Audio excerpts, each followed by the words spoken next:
Hi, this is Scott. I really appreciate our sponsors because they make the show possible. Today's show is sponsored by Developer Express. Become a UI superhero with Dev Express controls and libraries. Deliver elegant .NET solutions that address customer needs today by leveraging your existing knowledge. You can build next-generation touch-enabled solutions for tomorrow. You can download your free 30-day trial at dx.hanselminutes.com. That's dx.hanselminutes.com.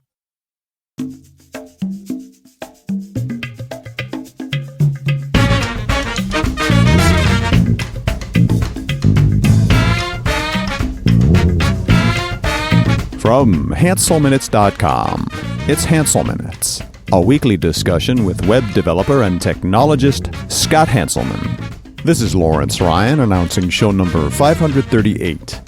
In this episode, Scott talks with Frank Krueger about Frank's newly released app, Continuous, which lets you do C# and F# programming on the iPad. Hi, this is Scott Hanselman. This is another episode of Hansel Minutes. Today we're talking with Frank Krueger from Krueger Systems. You may know him from Calca or iCircuit, and Frank just released an amazing new app called Continuous that lets you do C# and F# programming on your iPad, and it has lit the internet on fire. How are you, Frank Krueger? Oh, I'm very well, Scott. Thanks for having me on. This is a very exciting day. You just tweeted and then, the world exploded in a good way. I've been waiting for this day for about 6 months, though, honestly. So really? Does that mean it's been close to being done for the last 6 months, or is this a matter of going around and around with the App Store? Well, it's a little bit of, I wasn't supposed to be working on this project in the beginning. And so every month that it took to write, I kind of felt a little bit bad for, but decided to push through to the very end. What do you mean we weren't supposed to be working on this? Was this just a toy that turned into your flagship? Yeah, that's exactly what happened here. What happened was I'd written a little add-in for Xamarin Studio to aid in development. I wanted to be able to test things a lot faster on the device and on the simulator very quickly. And that led down a rabbit hole of me wanting to be able to get that add-in working on the device itself. And what I realized once I actually got that technology working was that, oh darn, I can actually build a full IDE now. I have all the technology here. And so I gave myself permission to work on it for 3 months to see how things turned out, and it ended up taking 6 months. But one person in 6 months built a very functional IDE that runs on a freaking iPad. Yeah. So that's either a testament to your skills, or are the as I like to say, the Lego pieces are all the right size? I mean, you did have a compiler to work from, correct? Yeah, I had 2 compilers to work from. Yeah, this was definitely a confluence of a lot of things going on. All the compilers were open sourced. I guess F#'s been open source for a while, but C# was recently open source. So we've always had mono open sourced, but Roslyn was kind of a pleasure to work with, especially because Roslyn's written in this very functional style. And so accessing it from F# was very nice. But on top of that, I've worked in this space for a while now, I guess. I've written an IL to JavaScript converter. As I mentioned, I wrote this add-in earlier. And years ago, I kept writing MSIL interpreters. So I had some experience. I've written iPad apps. I wrote Calca, which was very similar to an IDE, almost a simplified IDE. So I had the experience running into it, and I had all these huge, important, awesome open source projects available to me. So I was just put it all together. Yeah, when the last time I had you on, we talked about Calca, which is basically like an interactive notepad where you type in equations and you type in Markdown and magic happens. It's kind of like electric paper, math focused. Yeah. And the thing that was exciting about Calca and what I think was groundbreaking about it was that it was kind of the example for portable class libraries, and then more specifically the example for code reuse, making as portable code that you could run everywhere. And then you ended up with, didn't you do versions for basically every platform? Calca hasn't gotten quite as far as iCircuit. iCircuit is the one that I feel like I've put on every device known to man at this point. But Calca hasn't gotten quite there. It's mostly, I always keep running into this. It's the text editors on the different platforms. But yeah, once you learn how to write an app in a kind of cross-platform style, it's hard to prevent yourself from doing that, especially when all the opportunities are there with something like .NET that runs everywhere. How can you not architect your app in that style? Was Calca and iCircuit written entirely in C# and Xamarin? Yep, you got it. All C#, 100%. But then you went and wrote continuous in F#, is that right? Yeah, that's right. Yeah, where to even begin with that? Was that something that you felt confident about? Like, I think that I would feel comfortable goofing around in a language that is not my language, but I don't know if I'd write my flagship product in it. Well, again, I got a little bit of experience before doing this project. So years ago, I got into F# a little bit heavily. I was really into functional programming and all of that. But I kind of had to drop F# for various reasons. It just wasn't supported in places, and it didn't run on iOS when I got into iOS programming. So I picked it up for a second time, seriously. Actually learning the language properly, trying to learn idiomatic, F#, all that kind of stuff. And I started writing iOS apps in it. And at first they were pretty bad. I mean, I was still learning how to architect the things. But then I started writing this 3D modeler. And it was that I started having a few small little epiphanies about how F# can actually simplify a lot of the things in my app and actually make it possible to write what I consider large, complicated apps and actually get away with it in a reasonable amount of time. And so I was writing kind of app after app in F# from small to medium size. And I was able to take that knowledge when I started working on this IDE. And at least I had a starting point. So I did have some confidence going into it that it was at least possible. Mm-hmm. Well, people like me who speak about functional programming in F# squarely from a place of ignorance, typically think of it as something where you would write the engine, like some financial services engine or the thinking part, everything but the UI in the functional bit. I did Haskell in college, and that's just kind of like, I would think about the brain being in the functional programming language. And then when you came to do the real work, we do it in C#. Yeah. But you've proven that perhaps to be not the case with continuous. Yeah, I mean, first I'll say I think that's a very valid approach too. I mean, the fact of the matter is all of our user interface libraries and all that assume object-oriented, mutation-based stuff, so there's a little impedance mismatch between functional programming and object-oriented programming when you're programming GUIs. Mm-hmm. But let's see, where to begin with this? Well, F# is great for engines. What I think of it as great at is data transformation. So I have some data, I write a function, it outcomes other data. And if you want to think of it differently, I can move between domain models. So F# and other functional languages are really good at modeling data too, like at the schema level. And your function you can always think of as taking a domain and outputting a range from one type system to another type system. So I always think of functional programming in those terms. And if you want to think about a GUI then, well, a GUI is just more data. How do you get data? Well, you just write a function that transforms from one data source to another data source. It just so happens that last data source is GUI, is UI objects. And so there's not a big mental leap in going from functional programming to GUI programming. The devil just shows up in the details. Like I said, all the libraries assume object-oriented. They don't like you recreating the GUI every time data changes, anything like that. So you have to come up with solutions for emulating mutation, basically, and allowing for that impedance mismatch. But I think as a community of developers, we're all kind of figuring that out lately. In F# and in functional languages, they don't want state held, they don't want state changed. But when you're using libraries that expect, like you said, mutable things, do you end up cheating and then dirtying the whole thing, or do you just try to compartmentalize the yucky bits? That's exactly what you do. You try to compartmentalize the yucky bits. And to be clear, state is fine. Changing state is the problem. Well said. Well, state is just data, and data's fine. There's nothing wrong with that. If you want to, there's multiple ways to attack this problem. I just gave a presentation at a meetup last night where I was actually describing my architecture for solving this very problem. And someone else gave a lightning talk just before it with pretty much a different solution, but a perfectly equivalent one. That's why I'm hesitating a little bit, because there's many ways to do this. But yeah, you compartmentalize it. So in my apps, I end up going with a view model approach. So from my application data, I just write functions. My application data is essentially immutable data. I write functions that transform that data into view models. Those themselves are just immutable objects. They're fine.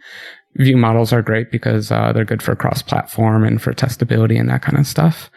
And then all I need then is a binding layer between the view model and the icky, gooey object-oriented objects that expect state changes. And then it just becomes an issue of that simple little binding layer. When you say things like simple little this and simple little that, somehow I suspect that the result perhaps isn't that simple? Yeah. Okay. For sure, there are tricks to be had. Sorry, I'm thinking through well, that's how, okay. how to make it not simple, how to make it complicated. I don't want you. Hey, if it's simple, like let's look at it like this. let's take it back to the basics. I've got a hello world in C# and I throw it into a text controller and I make an iPad app. Yeah. And I've got some C# and I want it to compile. So I put in a button and I move Roslyn over, and does Roslyn just compile? Does it just work? Is it ready to go? Yeah, Roslyn was pretty close. I did have to fork it. I did have to bang out a few things. There were a few little like com interrupt, com. it's still hanging its head over .NET. A few things had to be torn out of Roslyn to actually get it running on Xamarin. But that was just a little bit of grunt work. That one wasn't too bad. Is that scary at all? Like now you have this fork that you have to keep up to date? It's totally scary. And so I was pushing to get a pull request. Frank or something? Or? Yeah, exactly. If you go to preclarum/Roslyn, you'll find it. So I'm pushing to get that one, put up into master or into some version so that my little changes won't be put in. Unfortunately, there's some changes that have to happen at Xamarin because they don't want to change Roslyn code just because of Xamarin, that kind of stuff. But it's a tiny bit scary, but at the same time, Roslyn has lots of unit tests. It's a pretty safe product. Okay. So the unit tests in Roslyn make it less scary. Like I look here and I see, this branch is 5,000 commits behind master. It's like, oh my God, that's so bad. Oh God, but they move the code so fast. I mean. So that's not a worry. So then you have Roslyn.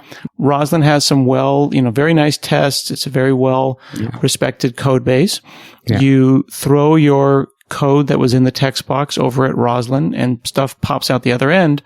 But don't I remember something about iOS not allowing jitters and compilers and exactly what you're trying to do? Yeah. It's a little bit of an issue. Is that still the case?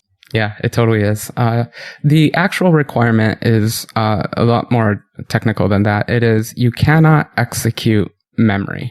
So that prevents JITs, because what does a JIT do? It allocates some memory, runs a compiler, emits some ARM code or some x86 code into memory, and then it tells the CPU, go execute that memory.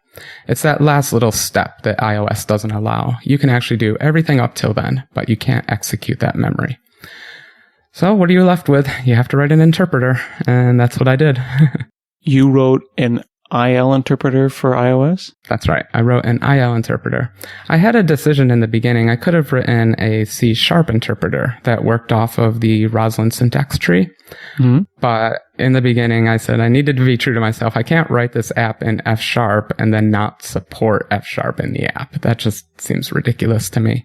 And so I took the slightly harder route of writing an IL interpreter instead of a C# interpreter. Just a smidge. So I say that with respect and awe. I want to make sure you're clear. So you emit this, Roslyn goes and emits the assembly, which then sits in memory somewhere. You get some array of instructions and then you interpret over it. That seems like a big deal. Was that a lot of work? Was that 5 of the 6 months? It's a lot of work, and it's continually going to be a lot of work. Yeah, I got the rough demo. That's what I was talking about happened about 6 months ago, is I got the rough demo of a rough interpreter working, but it's been 6 months of continuously rereading the IL spec and trying to understand all the exact semantics and getting everything exactly right. It's an ongoing, painful little part, but I couldn't come up with any other solution for it. And I figured it's always been the problem. I've wanted to write this app or things similar to it before, and this was always the hurdle to get over. And so just one night I decided, well, if I remove that hurdle, I have a lot of opportunities in front of me. So I'm just going to sit here and drink Diet Coke until that hurdle is gone. And I did that. So if you have the pie chart that represents the work that is continuous, how much of that pie chart is the IL interpreter? Well, let's do 2 pie charts. One is features, one is bugs. In the bugs column, it's 100% in the interpreter. The GUI has been pretty easy to work with. The compilers have been pretty easy to work with. I mean, dealing with project systems is always a hairy mess, but you can get over that. The interpreter has just been one thing over another, and they are hard bugs. I keep screenshots of debugging sessions, and I go back and look at them and kind of get sick to my stomach looking at all the stuff you had to wade through, because basically you have to write a tracing interpreter, watch every IL instruction, see what all the state every IL instruction is changing, and slowly learn it and figure out all the bugs. Interesting. Is there a product there as well? I actually did break it out into its own library. I was thinking about open sourcing it. I'm still debating on that side. It's a funny interpreter. A lot of the bugs come from the fact that I didn't actually want to run everything interpreted, because I knew, well, for one, it's just going to be slow. I knew this interpreter was going to be slow. And so the interpreter, every opportunity it can, it tries to go to reflection. And that means execute things through reflection because they're compiled all the way down to native ARM code. It's very fast. And that's allowed. Why? Because that's what your app is. When I write a Xamarin app, it has to compile all of my IL into ARM code. And that means they have a linker, but essentially every MS core lib function, every library function turns into a ARM native function. That's the beauty of Xamarin, is it's real fast executable code. And so my app is constantly trying to bridge over to that code to get out of the interpreted land and into the fast land. I see. Yeah. And so most of the bugs, pretty much all the limitations happen at that bridge point of me trying to get over into the reflection land. But it's an important one because all my performance comes from that. If I was to run everything interpreted, well, I don't think people would enjoy the app as it stands right now. Yeah. One of the other things that's really impressive about it, and like surprisingly impressive, is the of course, syntax highlighting, which hard, but not like the world's hardest problem. It's not the newest thing. Hard, but IntelliSense of a sort. Is that Roslyn that's giving you that information? You've kind of built an OmniSharp for iPad here. Yeah, basically. And I was kicking myself a little bit because I saw OmniSharp released like a JSON RPC protocol lately too. I was kind of kicking myself for not implementing that protocol. But Roslyn does a bit of the work. It does about, I would say, half of the work. Microsoft doesn't include one function that I could call and it would give me back like Visual Studio quality code completion. So a lot of that I have to hammer together myself. They give me all the query functions, but I actually have to put together that list and match it up the way I want to match it up, which is a bit of work, but that's actually kind of the fun work. I want to make even better improvements there, but it's fun. I was running scripts on my computer that would build histograms of all the identifiers and all the keywords and all the operators used throughout all my code on my computers. And I was trying to figure out ways to make that just better, just a smoother typing experience. And so I can kind of nerd out on that side, and I actually kind of really enjoy it. And then I have to write it twice. I have to write it for F# also. And the F# side is a little bit trickier too, but Roslyn helps out quite a bit. So when you make a new project on this thing, on Continuous, is it a CS proj? I noticed that some of the extensions are CSX. Is that not C#? I mean, give me a sense of how much is this Frank world versus how this is classic .NET development. Well, CSX files, let's address those first. I think this is a standard because Visual Studio Code supports it. Mm-hmm. I think the newest Visual Studio does also. Xamarin Studio does not, but it's just a C# script file. So Roslin's pretty neat because it has two modes. It has regular C# mode, and now it has this new, C# has a scripting mode also, which allows you to create global variables, put statements right at the root level, script stuff, basically. You don't have classes and functions. CSX files, they were added in Roslyn in 2011. Wow. And what's neat about them is you can put, hashtag R for the reference. So you inline the reference rather than saying -R on the command line, which doesn't exist in your world. Right. And a little sad thing there for Continuous is it has a limited set of libraries. I didn't fully pack it with everything. It has all of MS-Gorelib, all of Xamarin, all that stuff, but there's a lot of nougats I want to get on there also. Okay, that's a great question. So if I go, $R Newtonsoft.json. Right. There's no NuGet. I'm not going to get it, so I'm out of luck because there's a few fun limitations in there right now. These are on the documentation of the website if you go to the bottom of it. The big ones are reflection basically doesn't work. And that's just a limitation of my interpreter, the way I decided for the interpreter to work. I can get it to work in some scenarios, but I couldn't get it to work 100%. So I'm just saying there's a limitation. Reflection doesn't work. And unfortunately, that affects a lot of great libraries like JSON. JSON.NET, I think the best use of it is the reflection stuff. Can it never work? It can work. I just have to bang my head a little bit and maybe get Miguel on the phone and bug him a little bit or some of the other Xamarins and figure out some. Hopefully they'll hook you up. I'm sure that they will. They will. I just as a small matter of pride, I tried to do this without asking too many questions. I was trying to figure everything out, but I'm at the point now where I'm humble enough to start begging for some more knowledge. Well, I think it's a pretty impressive accomplishment as it is. So yes, thanks. I think it's okay to ask a few questions. Okay, I can ask now. Okay, yeah, it's okay to ask. We all appreciate you and we want you to ask. Now let's ask the trolling questions because you've had 500 plus retweets at the time of this recording. It's going to be thousands by the time anyone listens to this. I tweeted it, 500 retweets. There is a hunger for this kind of thing. Yeah, I'm so excited. But we have seen why would you want this on a tablet? How dumb is this?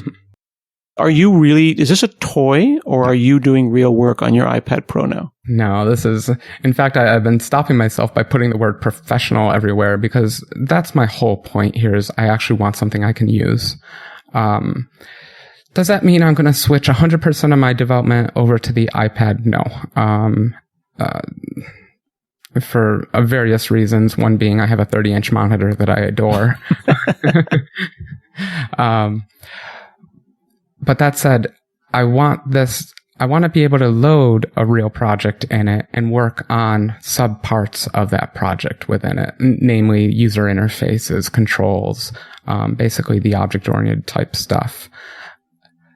On top of that, it's just a better experience for writing interactive apps. I said in my blog entry, I get really tired of the waiting during compile and deployment phase of development.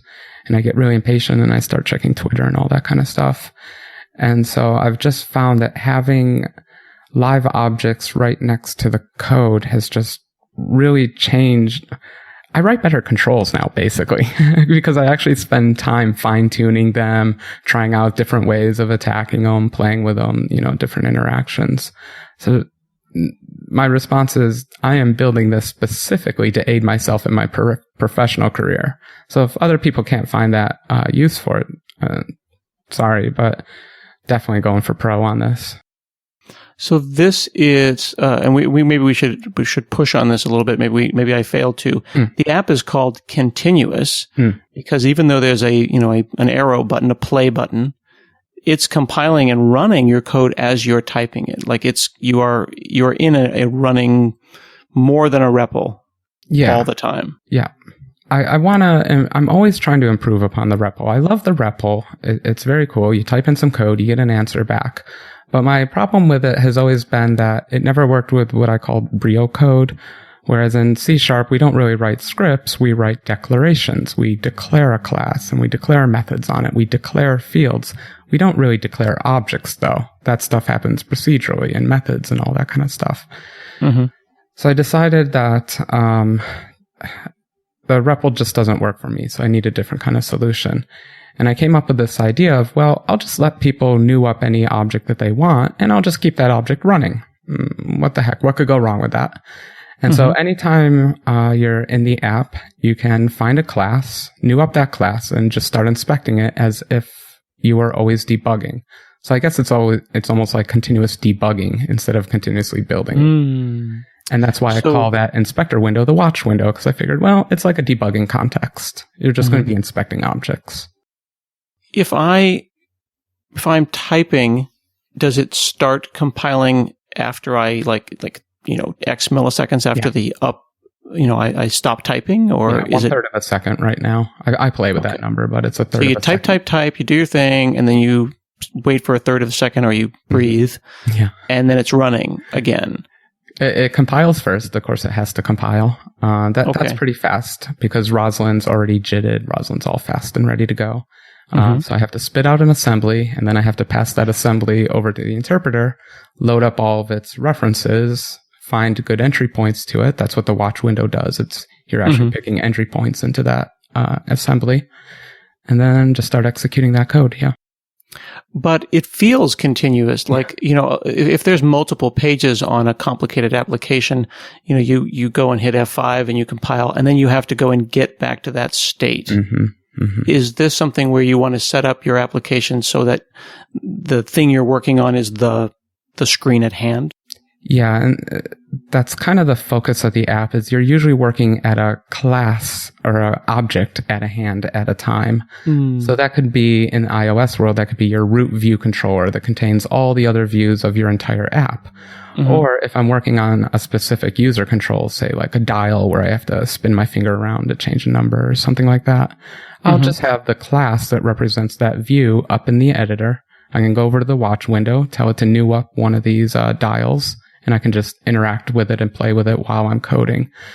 And that was kind of the realization I had when I wrote the add-in for Xamarin Studio, was this style of programming of just picking a class and working with that class one at a time. It seems a little bit constraining at first, but it's very surprising how easy it actually makes coding.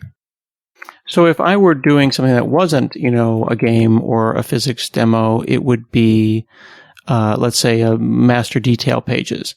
Then I would make it so that, like, if I was working on the details page, I would set it so that was the default startup, and then I would have constant ongoing feedback as I work on details. And then when I came time to work on the list, I would change my application so that was running all the time. Yeah, that's pretty much it. But you don't even have to pick a startup object. You just kind of navigate through the watch window. You're just navigating an object graph. And so, you just kind of navigate around, find the object that you want and do that one. Focus in on that. And if you need context, if you need other classes around, then you find a more parent object that contains that one or componentizes it, something like that. And then how do I get the file off, though? How do I get the file off the iPad? The hiding of the file system has always been difficult. This is unfortunately a tiny bit of limitation of the V1. I wanted to have better support for all of this, but right now you just have the standard iOS share sheet, which interacts with all the other apps on your iPad. So if you have a Git client app, you'll be able to send files over to that app, or if you have Dropbox on your iPad, then you can send the files over to that. I do hope to be able to put in native Git support in iCloud Drive, but the iCloud Drive I'm not too excited about, but I would like some native Git support. There's a little disagreement in the Apple community about whether that's actually allowed in a program like this.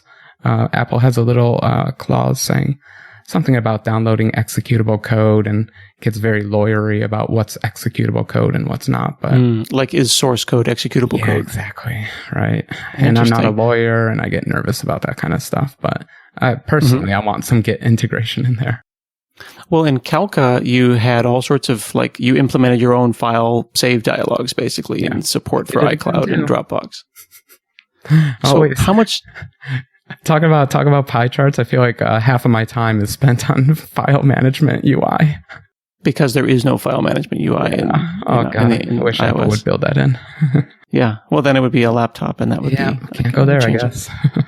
How much of your time are you spending using it now? Like, how much... Like, you've got the iPad Pro, which is quite a bit larger than the iPad. Mm-hmm. And I assume you have an external Bluetooth keyboard. Mm-hmm. Yeah, I use Apple's keyboard cover, I think they call it. Oh, okay. Oh, the keyboard cover that came with the iPad Pro. Okay. And you added some extra buttons for the keyboard, to get to things that are hard to get to, symbols and things. How much of your time are you spending working on Continuous while running Continuous? So I actually use it in two different scenarios. One is late at night, I'm watching TV and I just have some stupid programming idea that I want to whip out. So it definitely works as the casual iPad on the couch scenario. So that's all fine. But the other scenario is when I'm in the office. I shouldn't say this, but I have a secret advanced version that's actually able to talk to Xamarin Studio and things like that. So I can actually ship code around pretty quickly between the app and that. And so I'll do that during the day sometimes. And then otherwise, it's basically the one with me when I'm at home and at my apartment. When I'm away from my 30-inch monitor is basically when I use the app. Very cool. Yeah. And so far, it's been 11 hours since you launched as of the time of this recording. This show will probably come out in a couple of weeks from when we're recording right now. But what has been the feedback so far? Oh, it's been super positive, which has been a huge relief for me. Well, it's been numerous and positive, which is an even bigger relief. I wasn't sure. I always tell people you hate your app just before you release it. And I didn't hate this app before I released it. I actually really liked it, but I went through multiple hate this app cycles throughout its development. So it's been an up and down journey. I ended on a high note, and so it was good to see everyone reacting very positively to it. I always get worried because, the app is best experienced actually using it, and it's hard to capture that in screenshots. So I tried to put a lot of GIFs up and things like that, but I was still worried that everyone would say, oh, it's just, why would I want to program on my iPad? That classic thing. But it seems like most people are able to, imagine, I guess, how awesome this could be. Well, it's one of those things where people, they say, what problem does this solve? And the answer is, well, if you have that problem, it solves that problem for you. And if you don't, well, then maybe this isn't for you. Yeah. Or just give it a shot and you might discover something new. Yeah. It is interesting to see that the issues with Apple development and iOS development, for people who aren't familiar, are virtually never technical issues. Mm-hmm. It's always digging around in the iOS developer program license agreement. And like, I want to do this. That'll be great. Oh, yeah. Well, section 3.3.2, explicitly disallows that, or whatever. And it gets worse than that. Sometimes just getting the app approved. I remember Calca went through like a 2-month or 3-month approval process. It was terrible the last time through. And I was getting really stressed out by that. In contrast, this thing was approved in a day and a half. So it's a little bit random, but I guess Apple's been making improvements there. Is that one of those things where they, do they scan it, or are they paying attention, or they're not paying attention? Like, could you theoretically get an app in with some feature and then discover that, we didn't mean to really let you in with that, and then we're going to yank you after the fact? No, the one feature that I would absolutely love is the ability to run JITted code to be able to execute memory. And that is an operating system enforced limitation. So there's no chance I would ever, even if I wrote the code to make that happen, the app would just crash the moment it tried to do that. So that would never get through. And the rest of Apple's rules I can just deal with. So they're not really a concern of mine. I see. Yeah. So it really, part of it is the technical stuff, but for the most part, it's just, Apple. Well, fortunately, I've been doing this for a few years now, so you kind of learn what's allowed and what's not allowed. It's just always in the back of your head. So even when I'm planning an app, I'm always thinking about the rules, and I won't even start an app until I'm pretty sure it's going to pass all the rules. it's not worth working on otherwise. Yeah. Well, this is a really exciting application. I think it is going to, there are other, IDEs and pseudo IDEs out there in the world, but this is the first one that really feels like it's more than just web pages. It feels like something significant. Thank you. I put a lot of time into it. I spent a lot of time in front of a profiler trying to make sure it was always fast, always running very quickly. So I'm really excited that it's out there, basically. This is great. And we can get this you had a cool URL. It was continuous.codes? You got it. Continuous.codes. CODES. Very cool. Yeah, weird to you. That's a great TLD there. Great top level domain. Thanks. Yep. So folks can check it out. It's continuous mobile development environment. It's a professional C# and F# IDE for the freaking iPad. Continuous.codes. Thanks so much, Frank Krueger, for chatting with me today. Oh, thank you, Scott, for having me. I really appreciate it. My pleasure. This has been another episode of Hansel Minutes, and we'll see you again next week.